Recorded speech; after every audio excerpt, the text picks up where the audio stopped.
welcome. And he said that's all he remembers. Now, once again, thank you. Thank you for showing up for the Leadership Academy graduation class of, and I believe it's X. Whatever X is. What's X? Anybody know? 10. What is it? 10? Leadership X? We're not Leadership X. We're a band of brothers. These are your futures of PSEG. These band of brothers, inspired by Bill Levis. We shared experiences together. We're committed to keeping the lines of communication open because we are a band of brothers. And before I introduce my brother, Tim Devick from PSEG Nuclear for the overview, please take a look at your future leaders of PSEG and give them a round of applause.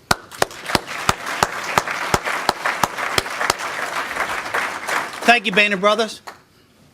Tim?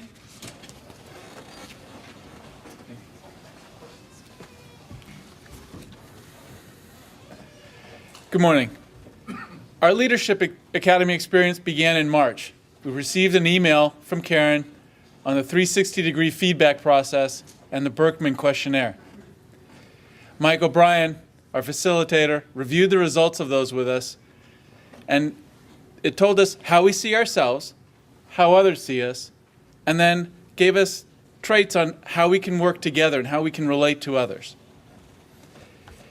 Kim Hanneman actually our executive sponsor, started off our Leadership Academy a few weeks back in Newark with her discussion on the leadership challenge.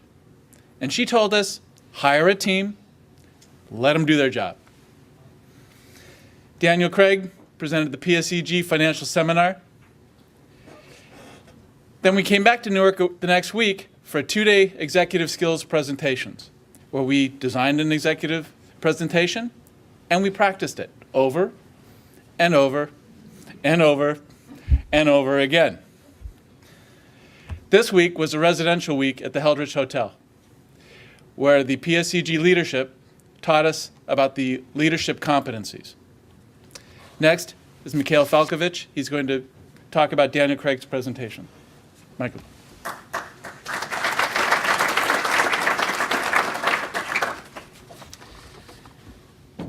Hello. When we first met, all 20 of us, we went into a room and Daniel Craig came in to do a financial seminar presentation. He asked us, what is it that we want to learn? And he received 20 different questions. He is an excellent teacher, and he was able to deliver on his promise to answer every one of our questions. Throughout the presentation, he stopped and made sure that we got the message. And that message was, how does PSEG make money? He put in front of us, essentially, the information in buckets. There was the regulated side of the business that had the transmission portion and the distribution portion, and explained that we receive our input, our money from rates that we recover. And then he talked about the market side, the unregulated side of our business. And he told that we sell a product, energy, and that product we sell to the market. And then we also are paid for the fact that we are available for reliability. That's the capacity market. And the key takeaway was the relationship between those businesses and between the external entities that we interface with. Now I will introduce Mike Mastriani.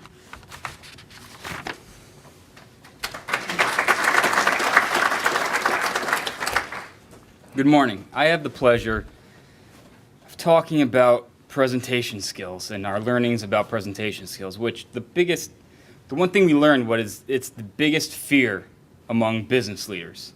Go figure. Our learning started out with the 2-day course with the ECG firm. Now, we learned the basic skills, good eye contact, good posture, know your audience, speak to your audience. But the takeaway from this was all these tools help you be credible and get confidence. But the overall theme was being an effective communicator.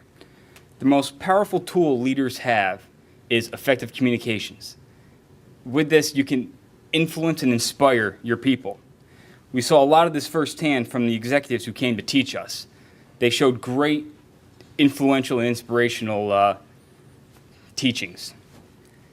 Continuous improvement.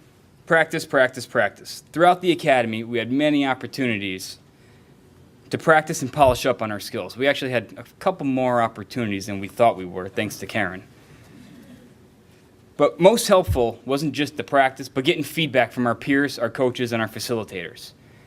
Having them feedback and tell us what our weaknesses and strengths were really helped us grow as speakers. But it can't stop here.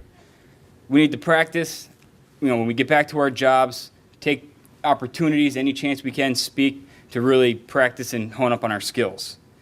After all, having these skills will help us elevate to the next level as leaders. And now, Randy Konchelik will present day-to-day.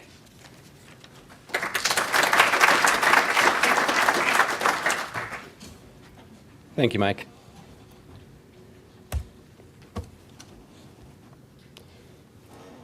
That's exactly how our seminar started out. Sunday afternoon, 20 guys in a room, empty of furniture, blindfolded, searching for a rope. And I thought, what does this have to do with leadership? Well, it turns out quite a bit. We were testing our assumptions, and that really opened up our mind for the rest of the week. One person can make a difference. Why not you?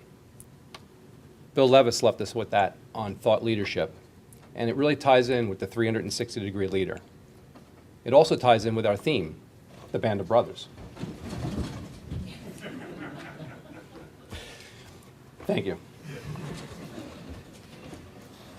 In one scene, Sergeant Lipton, he's a middle manager. You could equate that to us. He leads up, he leads down, and he leads across his organization. And it's an opportunity where you could see a middle manager making a leadership difference that changed the course for that platoon. Sometimes you have to start with a blank sheet of paper. This is under Achieves Extraordinary Results, and Ralph LaRosa talked to us about this. He was in lower level 1 of the general office, and this was after Superstorm Sandy, and there was no playbook to go to. So what he did, he started with his team, a blank sheet of paper, and came up with a response. Well, this is essentially what we did that day. We developed a business plan to compete with Starbucks, raise venture capital, and we had nothing to start from. We had 30 minutes to put together a presentation and win money for our business. We had a blank sheet of paper as well. And what this really brought home was the diversity of thought. You need a different input to be able to get a good result for a major decision. We are all people. Tom Joyce left us with this on Attracts and Develops Talent. He went around the room and he made us realize what makes us tick is the same things that our direct reports want. And what motivates us, if we don't understand the human element and take that down to our direct reports, then we're missing something. We need to develop our people. The ability to engage our people is our differentiator. Ralph Izzo said this just Thursday on Real Leadership Presence. And what he was talking about was, he said, GE sells their equipment to all our competitors. And what makes us different? It's our people. We, yesterday, were stranded in the subarctic in one of our exercises. And what we found is that under the majority of the time, the team outperforms the individual. And once again, it just brings back diversity of thought. So we may have started out this week in the dark, but in the end, we emerged enlightened. Thank you. And Craig Bartley is now going to talk about the Action Learning Overview.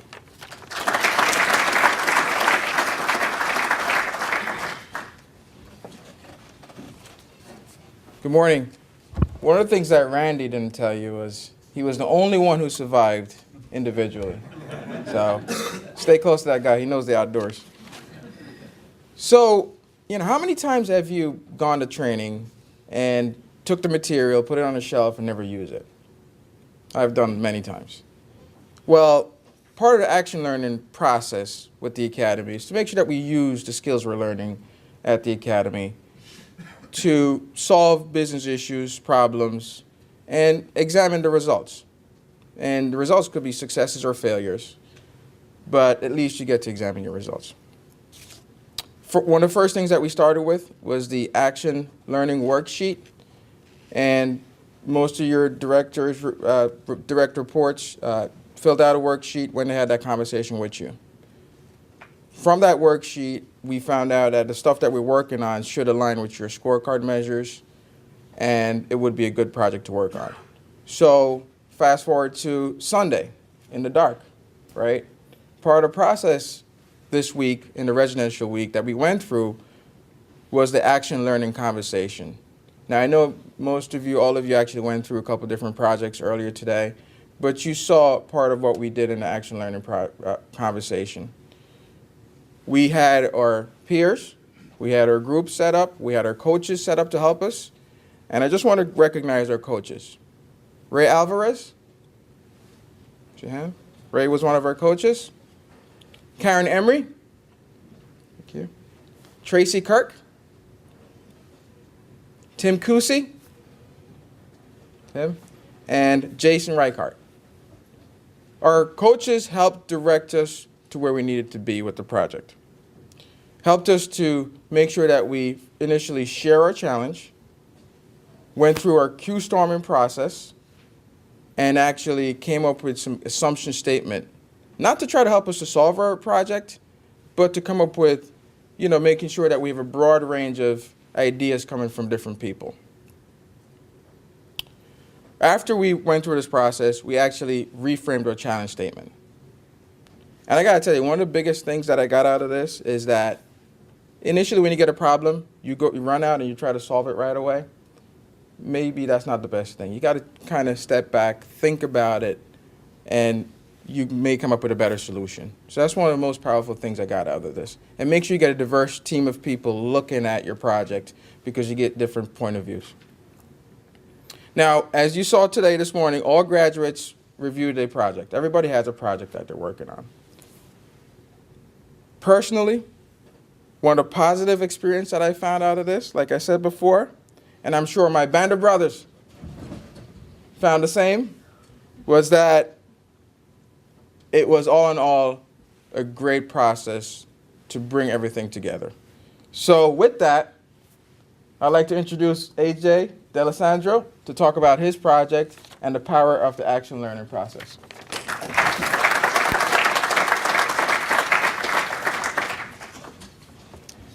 Good morning, everybody. My name is AJ D'Alessandro. I'm the manager of Mid-Central Region in the appliance service business. Before I get started on my project, I'd like to read a letter that I received from one of the customers in my zone. Dear Mr. Izzo,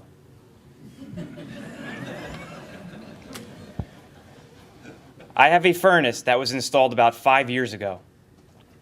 When I tested the furnace in August, I heard the blower motor operating, but I could tell no heat was coming from the vents. I pay for a worry-free contract with PSEG, so I called for service. PSEG technicians have misdiagnosed the problem on 2 separate occasions, and now I'm waiting for the third part to arrive. First, PSEG said it was the pressure switch.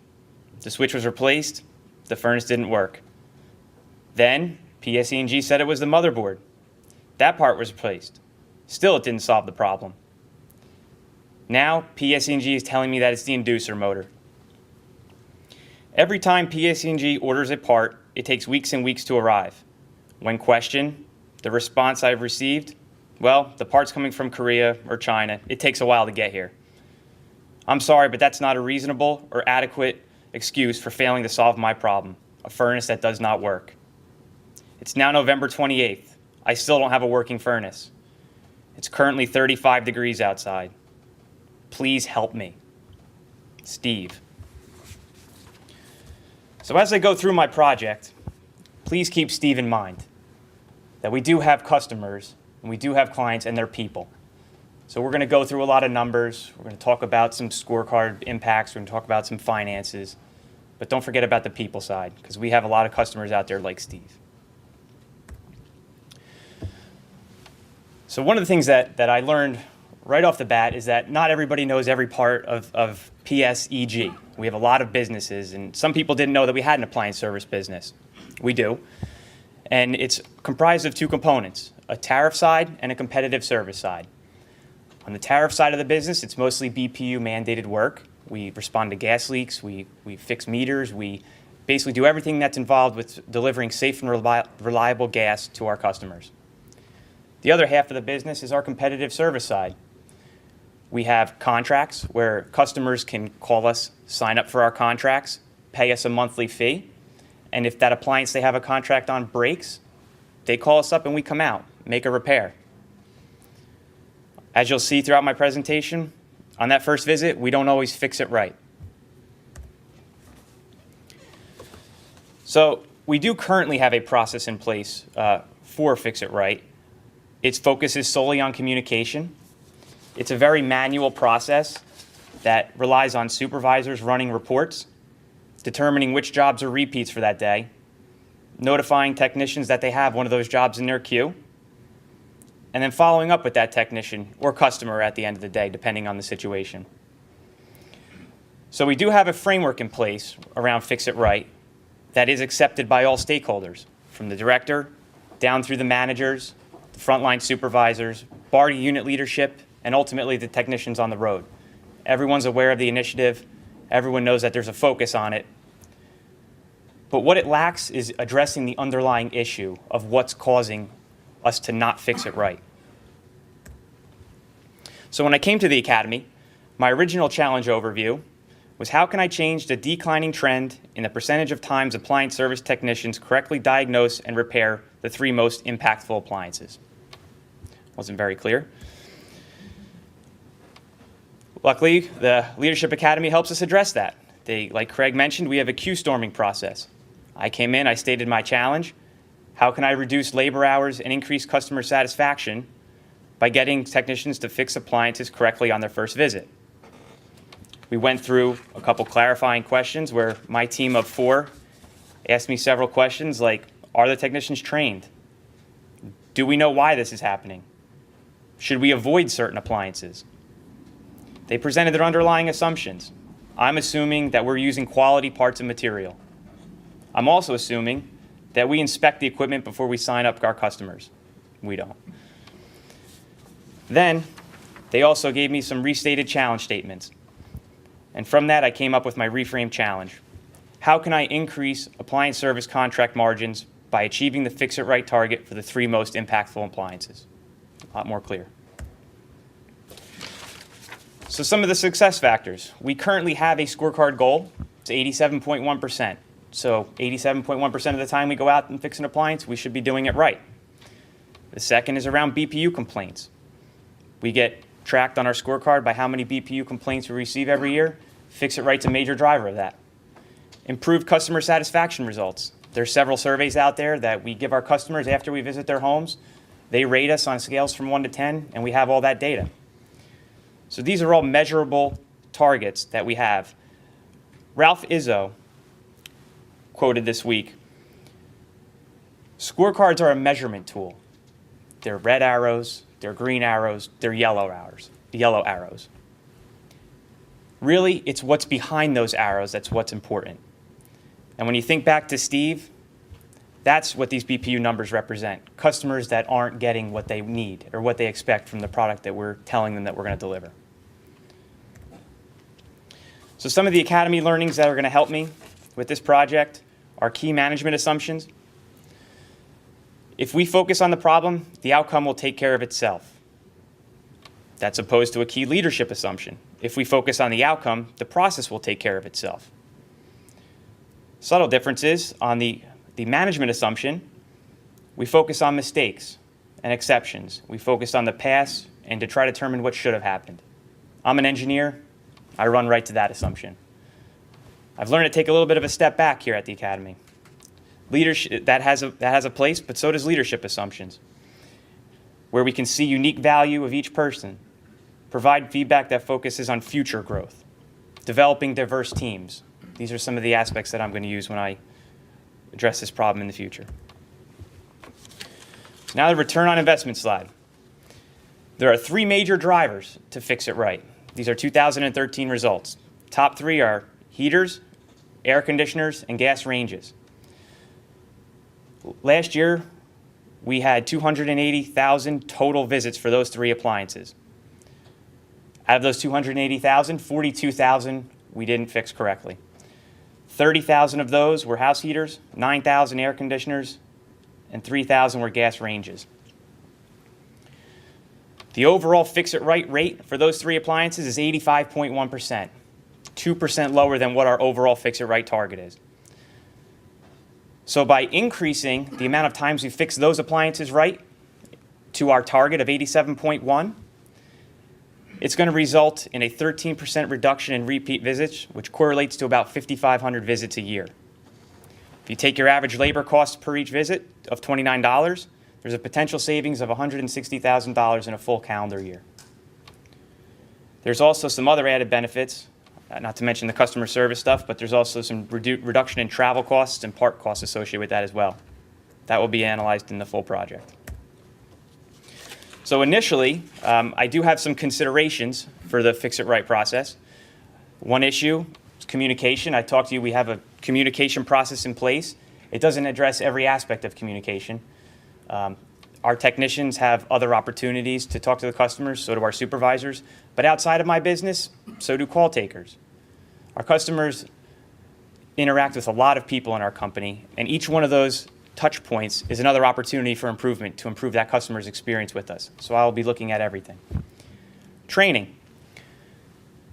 I don't know about you guys, but if you've gone to Lowe's recently or Home Depot recently, appliances are getting complicated. I know there's washers and dryers with touchscreens now. They used to all have dials and knobs and buttons. So we need to make sure that our technicians have the right tools and the right training skills available to them, so when they're out there and they have a customer over their shoulder looking at an appliance, they know what to do, and they're not sit there scrounging for answers. Material. In an optimal solution, the technician will go out to the home, diagnose the problem with the heater. They'll go to their truck, get the part, replace it, end of story.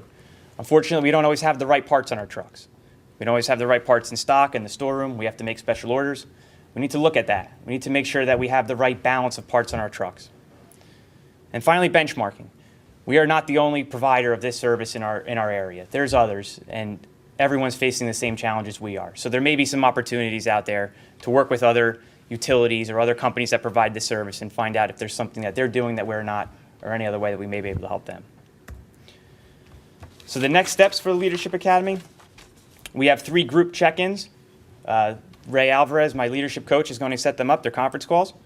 We're going to basically discuss our progress, what's going on, what's gone right to date, do we have any roadblocks in place, any help that we need to get their end result, and are we on schedule? Then, on August 26th, we're going to have our formal Leadership Academy report out. So for my project, my Action Learning Next Steps, I need to re-engage stakeholders. I talked to you earlier about everyone that was involved with the initial process. There's going to be some revisions. There's going to be some modifications. We're going to need to re-engage everyone, get them on the same page. Going to need to evaluate the existing Fix-It-Right process. That's where the rubber meets the road. Got to make sure that the technicians are aware of what's going on out there and making sure that, like I said, they have the right tools to do their job. Need to gain consistency and commitment to modify the process from the team. Now, Ralph LaRosa gave us a quote this week. Have a vision, develop a plan, assemble the right team, and execute. Well, I plan on executing, and my target completion date for that is December of 2014. So before I move into questions, I'd like to leave you with a revised customer note. It's fictitious, but hopefully, if this works, we'll get a lot more of these. Dear Mr. Izzo, I have a furnace that was installed about 5 years ago. When I tested the furnace in August, I heard the blower motor operating, but I could tell no heat was coming from the vents.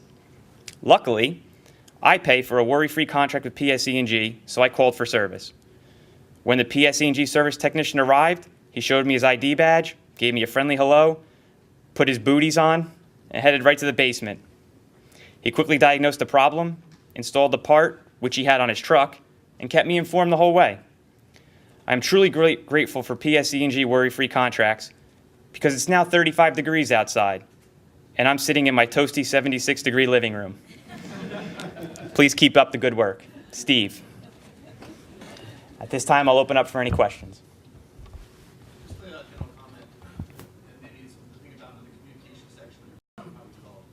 Thank you. Consider that when we assemble the team, for sure. Okay, I know we're running late on time, so if you have any questions, I'll be around afterwards. Thank you.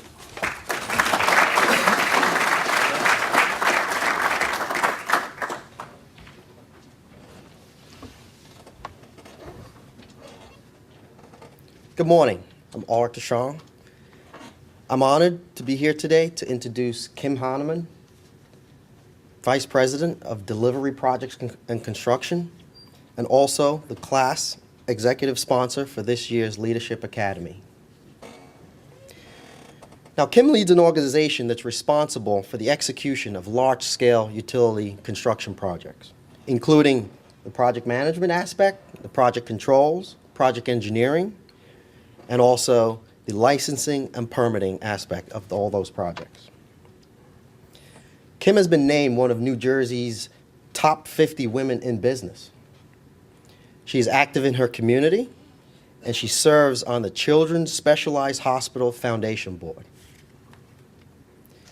In 1986, Kim joined PSEG as a young engineer. Since that time, she's moved through various leadership roles with utility operation support and also in the gas and electric operations. What I know about Kim, she's always willing to roll up her sleeves and help. I can reflect back on system emergent conditions where we have an issue in the underground pipe type cable system. And one of the first persons to offer help and assistance is Kim. That behavior also reaches deep into Kim's organization. And to me, that demonstrates leadership influence. Kim, on behalf of the graduating class, thank you for your sponsorship. And everyone, please join me in welcoming Kim Hahnemann.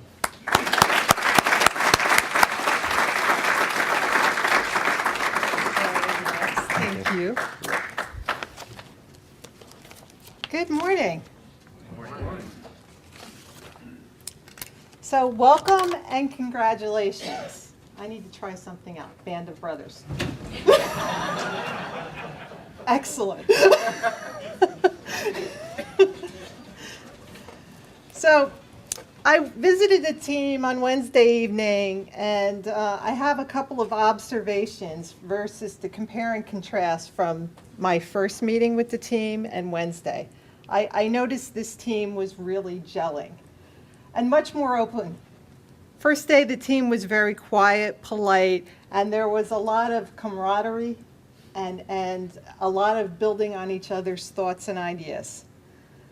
I also looked at the evolution of your challenge statements as I went around on Wednesday evening and heard all of you. So your initial challenge statements tended to be very detailed. You almost seemed to have the solution in mind before you started. As you went through your process, your revised challenge statements were much broader and farther reaching and enabled many different solutions to reach your end point. So congratulations to that. That's exactly what we wanted you to do. The first day I met you, I asked you for what you look for and admire in a leader. And from what I've heard this morning, you've really spent a lot of time thinking about that and crystallizing those thoughts. I talked a little bit about our strategy and how you fit into that in the future and our expectations.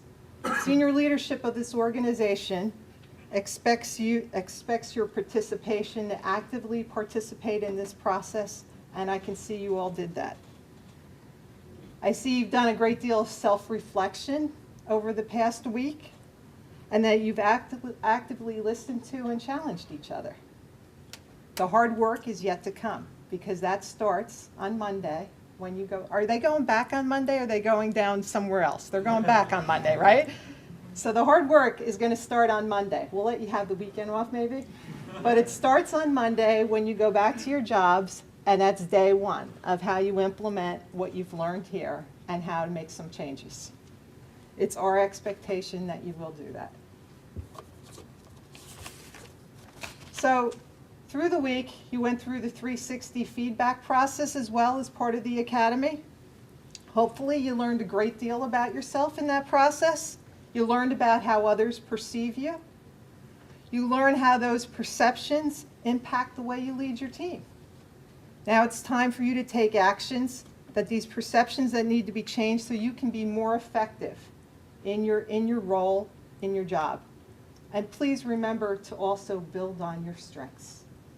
We often say, where do I need to improve? And we all need to do that, but build on your strengths.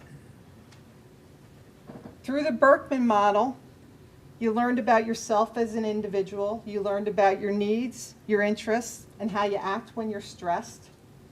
You also learned about how your style is complemented with the style of your director or VP, manager. And that ought to be a very helpful tool to see how you can better work together in the future.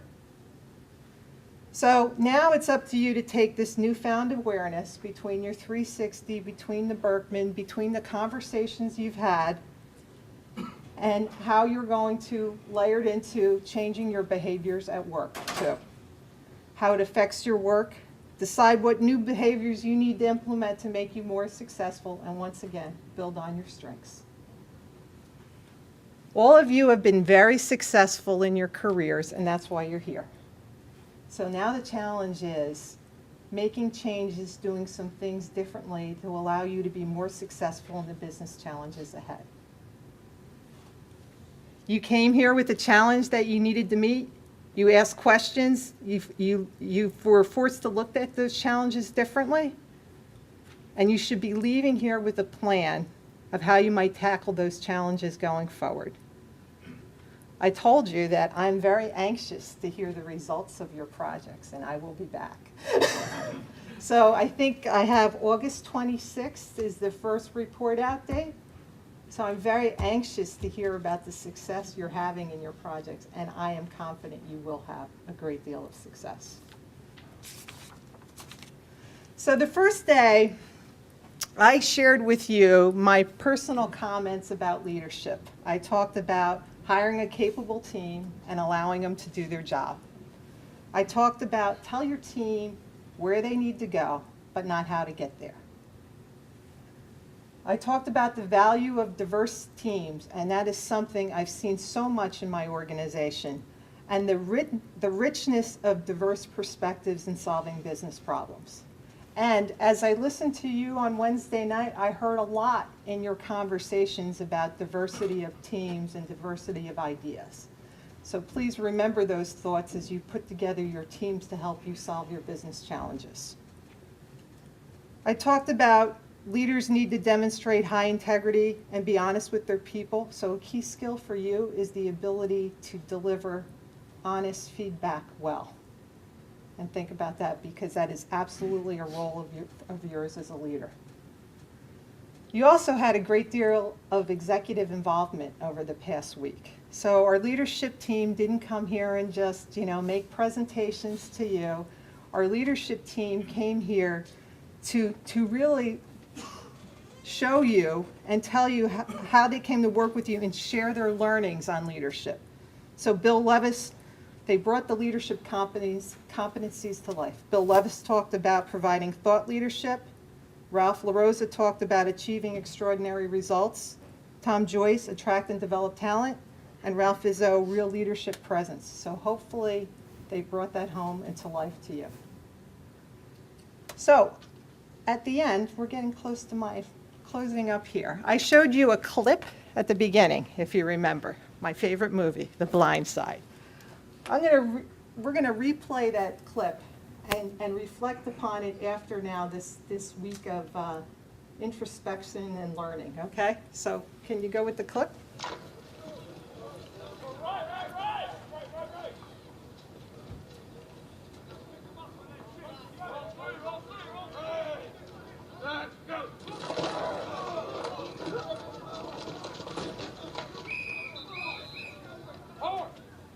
Got 100 pounds on Carlos and you can't keep him out of our backfield? Hold your block until the whistle blows. Hold. All right, let's go. Just with the camera. Michael always does better when he sees what he's supposed to be doing.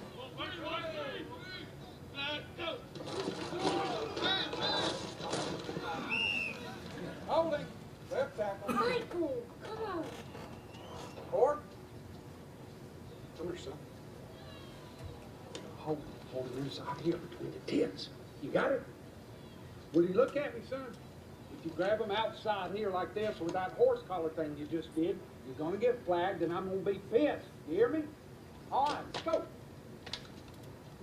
Baby, wash my stuff, all right? Okay. Well, at least they look good coming off the bus. They'll be terrified till they realize he's a marshmallow. Looks like Tarzan plays like Jane. Give me a minute, Bert. We're in the middle of practice, Leanne. Thank me later.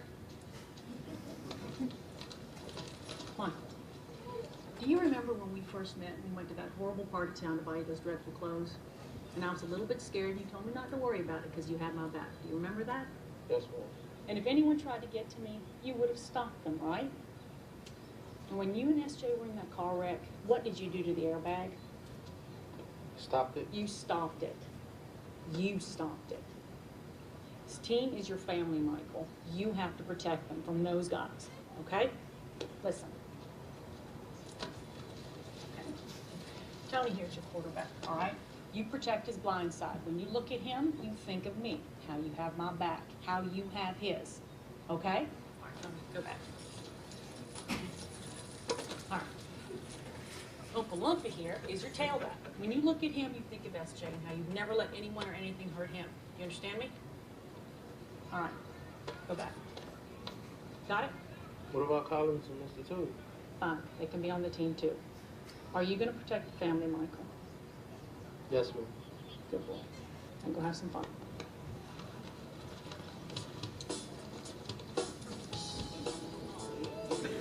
Yelling at him doesn't work, Bert. Doesn't trust men. It's experience they pretend to care about you till they disappear.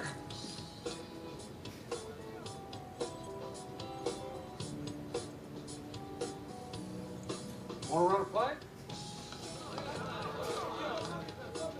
SJ, you're gonna want to get this. Okay. All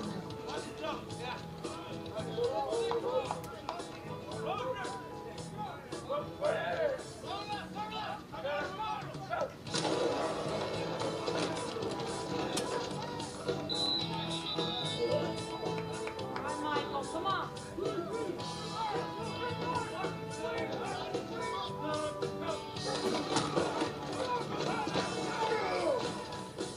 Yes, Michael. All right, wake up, wake up.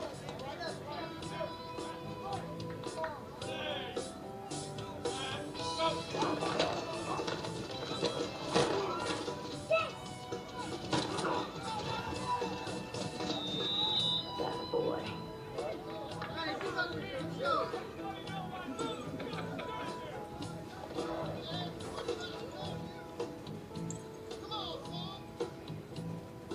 Okay. What'd you say to him?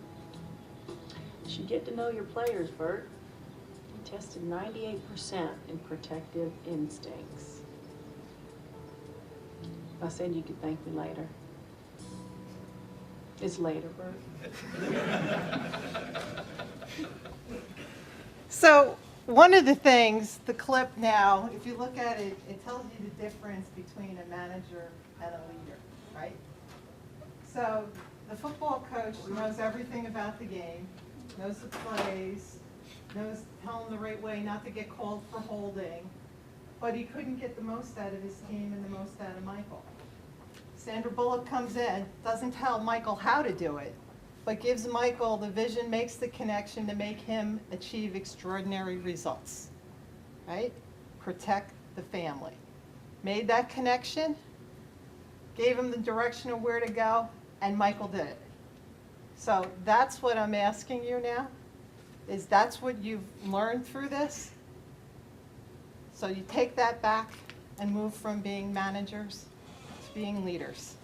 And with that, we are going to let the graduation begin. There's one thing. We have a little gift for you as part of the Leadership Academy. So many years ago, when there were wooden boats, to light under deck, they would have to use oil lamps and things. And so you imagine the old wooden boats, having kerosene lamps under the deck was not such a great idea. So someone invented a prism that was put in the deck's planks at the top and would allow light to shine and be diffused underneath the deck of the boat from where people were. So this will be a symbol of spreading your light to others.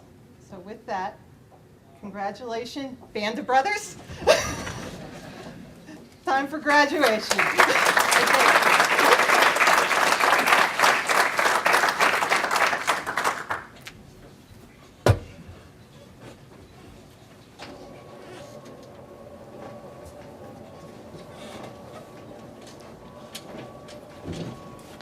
Thank you.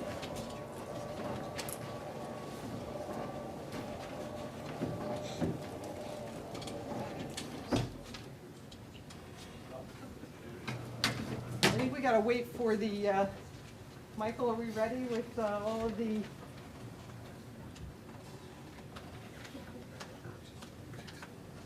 Okay. All right, you wanna start? My name is Kamar Arsalan. I'm manager transmission planning. There are many things that I learned in this academy.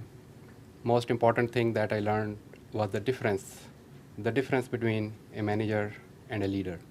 Managing is about processes and procedures, whereas leading is about vision, strategy, expectations, and feedback. I will focus on outcome, because if I focus on outcome, process will take care of itself. This will help us in the era where we are entering into an age of competition with the FERC 1000 order in transmission planning. Thank you very much. Let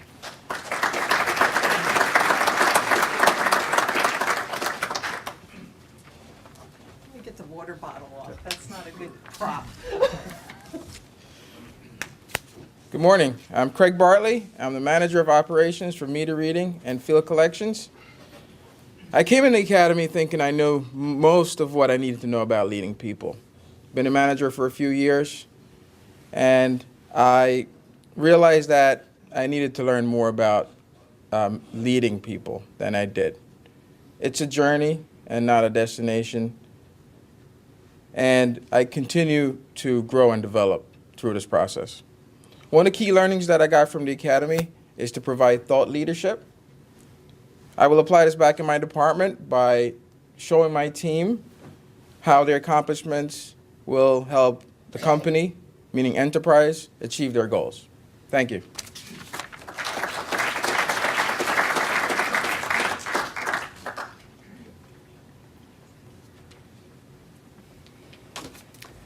Good morning. AJ D'Alessandro, the manager of Mid-Central Region Appliance Service. Before I came to the academy, one of my objectives was to better understand what my strengths and weaknesses were. Well, through some of the tools that were provided to us that Kim mentioned, the Berkman, the 360-degree feedback process, I was really able to determine what those were. Throughout the academy, I wanted to focus on thought leadership, more specifically emotional intelligence and management assumptions. As I discussed during my presentation, I'm going to be applying those learnings to the Fix It Right process. Thank you.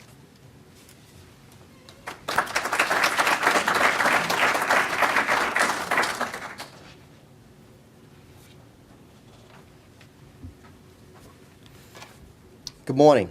My name is Art Deshawn, and I'm the manager of transmission construction and maintenance. Today, I graduate with confidence that I am a leader. I've learned that I can back away from my day-to-day activities and focus on the future, and guide my department to look toward the future. And that was part of one of my learning goals, to focus toward the future. Through the Attracts and Develops Talent module, it helped me to realize that I can be a better leader by ensuring that my team is equipped to meet the challenges of the future. Building relationship trust is my opportunity to improve my alignment in my department. I will demonstrate these behaviors in the workplace so others may follow my lead. Thank you.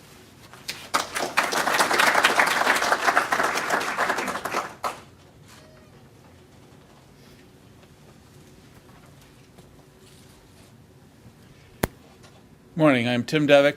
I'm the Hope Creek Fukushima Project Design Manager.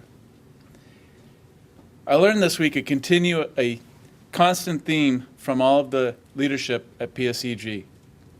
I am no longer a technical manager. I have to focus on people, how to communicate, and how to relate to them. I cannot be down in the trenches, slinging in the mud. I have to go from a tactical focus to a strategic focus. When I get back to my team, I'm going to show them and explain to them how their day-to-day actions support the vision of the project as well as the company. Because what I learned here was that if you can do that effectively, then they will be higher performers and do more for you. Thank you.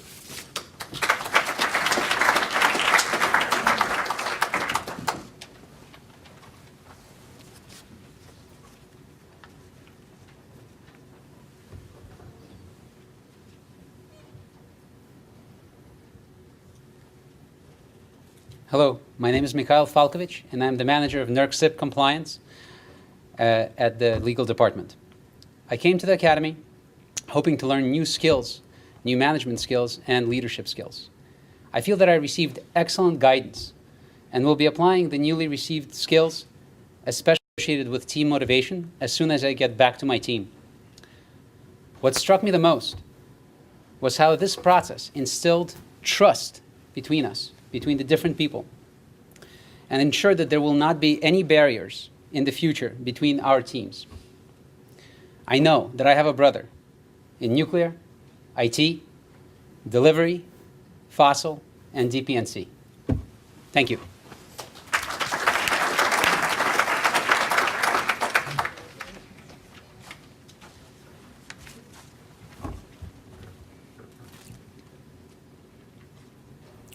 My name is Ray Giacomo. I'm the maintenance manager at the Bethlehem Energy Center in upstate New York. This week I learned a whole bunch of new tools to help make myself a better and more effective leader. My key learning was in the area of achievement motivation. After completing an exercise pertaining to philosophy, style, and decision-making in a coaching environment, I realized I have a lot of room to grow in this area. I'm going to take that learning back. I'm going to use these skills to improve my leadership behaviors and to develop my team to achieve extraordinary results. Thank you.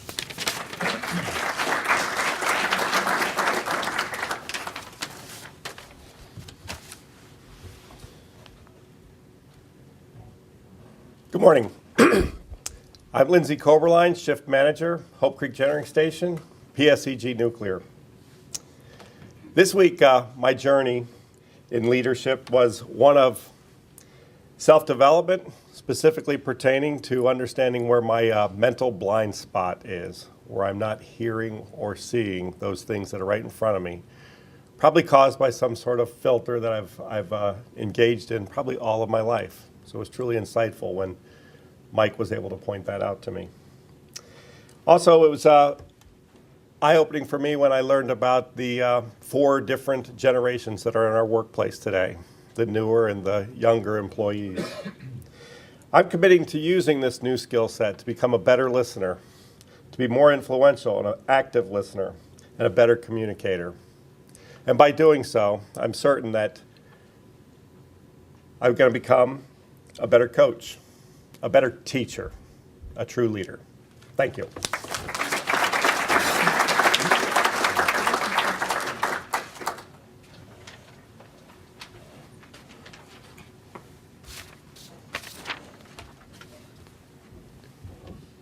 Good morning. I'm Randy Konchelik. I'm a senior project manager with DPNC in Kim Hannigan's organization. And just like many of my classmates have already stated, I've learned so much this week. It was really a great week. And as Kim stated, it doesn't end here.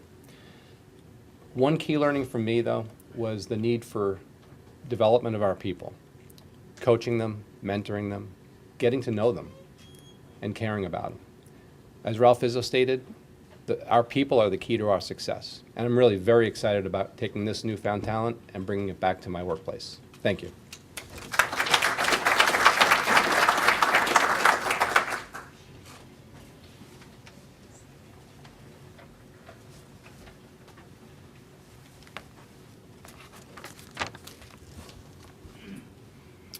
Good morning.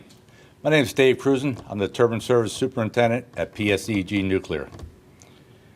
One of my key learnings here at the Leadership Academy is providing thought leadership. And one of the key attributes around that is strategic thinking.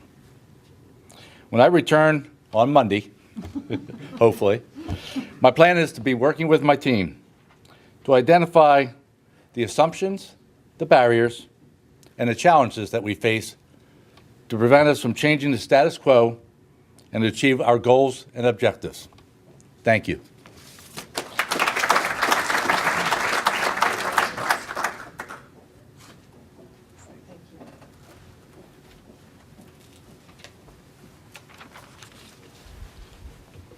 Good morning, everyone.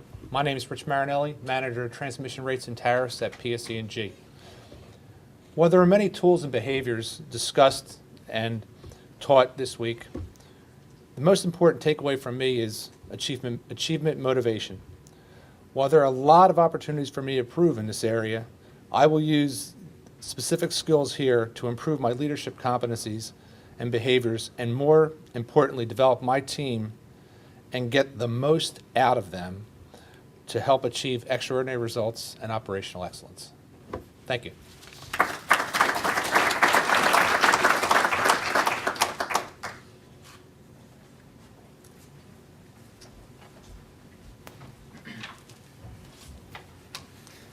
Good morning. I'm Mike Mastriani, the Bethlehem Energy Center Work Control Manager for PSEG Power. Of the many things learned during the Leadership Academy, the one thing that stuck was knowing your people, just like we saw in the video. By knowing your people, it allows you to gain trust, effectively communicate with them, coach them, and help them develop in their success. When I return, I'll put the time and effort in to get to know my people and find out what motivates them so I can be a better coach and help them develop their careers just like mine. Thank you.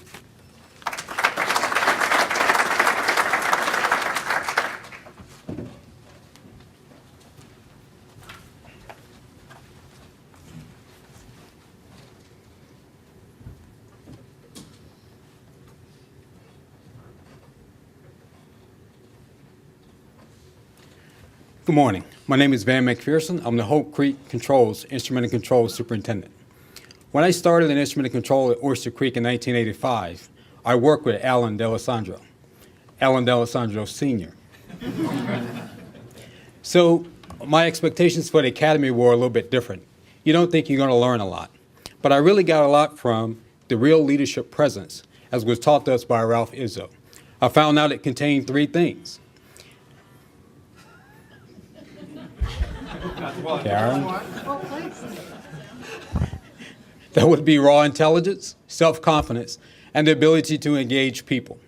And Ralph Izzo reinforced to us that ability to engage people is a lifelong process. So when I go back to Hope Creek, I'm going to reinstill the integrity of trust in my department and to other departments.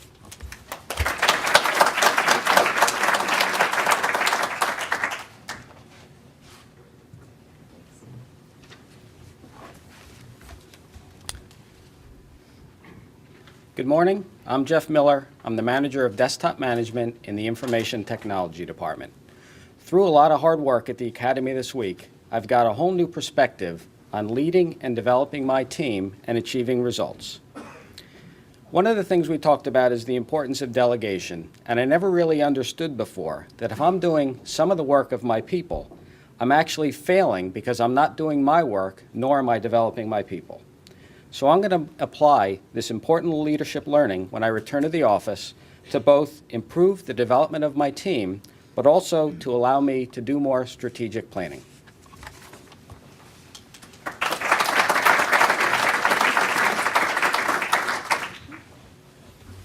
Good morning. I'm Bob Rowe, Manager of Meter Systems and Technology at PSEG Long Island. It's a relatively newly formed group that I have that occurred as a part of the transition to PSEG. I think so far we've done a good job of attracting a diverse workforce, but I came to the Leadership Academy looking to focus on how do I accelerate their development and make sure that once I develop them, I get to retain them. My key takeaway was that it's not just important to care about your people, but to demonstrate that you care in the way that they understand. So I really look forward to getting back to work on Monday, rolling up my sleeves, working with my team, and making sure they understand that I care for them, and now they work for a company that cares for them as well. So thank you for the opportunity.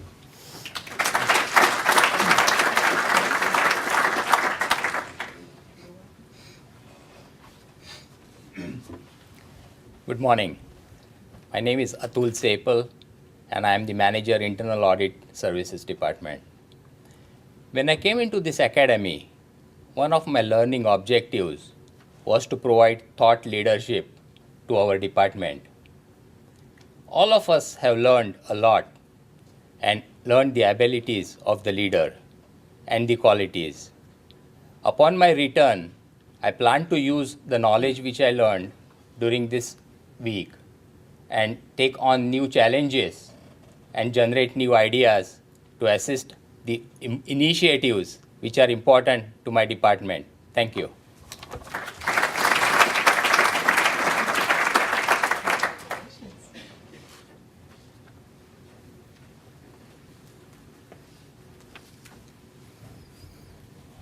Good morning. My name is John Spicer. I'm a maintenance manager with maintenance and repair services. Through many hours of hard work this week and 2 8-minute breaks, my takeaway from the Leadership Academy is real leadership presence, whose attributes are motivation and inspiration, and I plan on using this during my pre-job and post-job briefs to inspire my team. Thank you for the opportunity.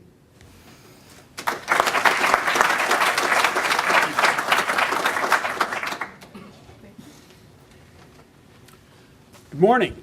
My name is Joe Thompson. I'm the Design Manager of Procurement Engineering at Salem and Hope Creek, and I am not a comfortable public speaker. I've gained some insights on how to make an effective presentation, and I hope to look for more opportunities to practice these skills regardless of my comfort. My key learning deals with effective management of a diverse team. The 360-degree manager provides some tools to achieve success in this endeavor. I will apply these tools when I return to my job site to develop myself, my team, and my company. Thank you.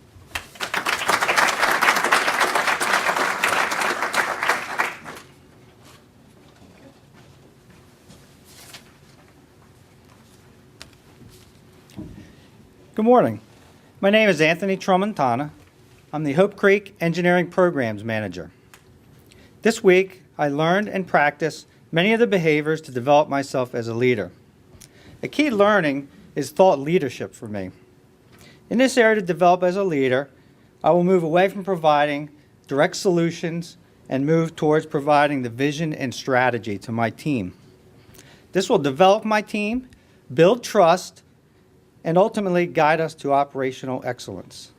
Thank you for the opportunity.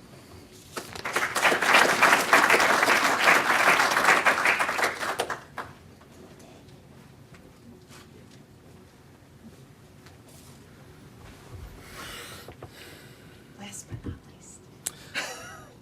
It really sucks being V. Could be Z though. I know, John. Filter. Hello, my name is Al Van Hart. I'm the technical manager for Peking. One of my takeaways from the academy is the tactic of closing that leadership loop. I will take this back to my team to have real leadership presence in and out of my network of coworkers and peers, and my new founded band of brothers. Thank you.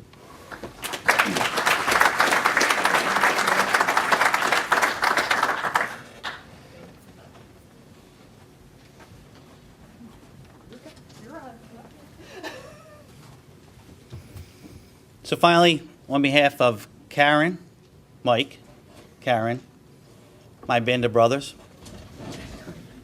we would like to thank you for your continued support all week. Please join me in congratulating PSEG's new future leaders.